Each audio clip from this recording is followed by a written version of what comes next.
26শে March বাংলাদেশের জাতীয় দিবস ও মহান স্বাধীনতা দিবস। আমি আজকের এই দিনে আমি বাংলাদেশ সরকারের পক্ষ থেকে, জনগণের পক্ষ থেকে, বাংলাদেশ সহকারী হাই কমিশন এবং আমার সহকর্মীদের পক্ষ থেকে ত্রিপুরাবাসীর সকলকে জানাচ্ছি অভিনন্দন।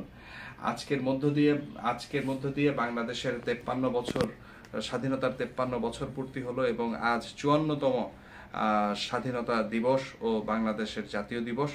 এই দিবসটি সবসময় অত্যন্ত আনন্দের সাথে এবং মর্যাদার সাথে বাংলাদেশ সহ সারা বিশ্বে বাংলাদেশের দূতাবাস সমূহে আয়োজন করা হয়ে থাকে।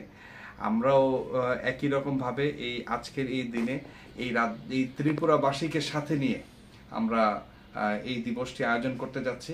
আমার বক্তব্যের শুরুতেই আমি গভীর শ্রদ্ধার সাথে স্মরণ করছি এই ত্রিপুরাবাসীর প্রতি 1971 সালে বাংলাদেশের মহান মুক্তিযুদ্ধে এই ত্রিপুরার অবদান অসামান্য এবং এই ত্রিপুরাবাসীর সমস্ত অবদানের প্রতি গভীর শ্রদ্ধা এবং ভালোবাসা রেখেই আমরা যথাযথ মর্যাদা এবং ভাবগাম্ভীর্যের সাথে আজকের এই আয়োজন আমরা করেছি। আমাদের এই আয়োজন মূলত 2 পর্বে বিভক্ত। প্রথম পর্বে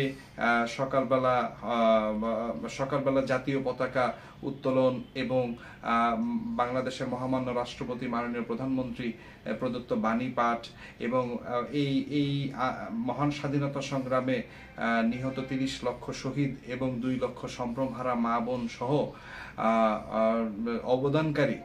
অবদানকারী সকলের জন্য বিশেষ দোয়া ও প্রার্থনা আয়োজন করা হয়ে থাকে। আর আজকে সন্ধ্যার সময় বিকাল 7টার সময় এই আগরতলাস্থ হোটেল পোলো টাওয়ারে একটি বিশেষ রিসেপশনের আয়োজন করা হয়েছে, যেখানে এই রাজ্যের সকল স্তরের জনগণ এর উপস্থিতিতে আমরা বাংলাদেশের জাতীয় দিবস ও মহান স্বাধীনতা দিবসকে আমরা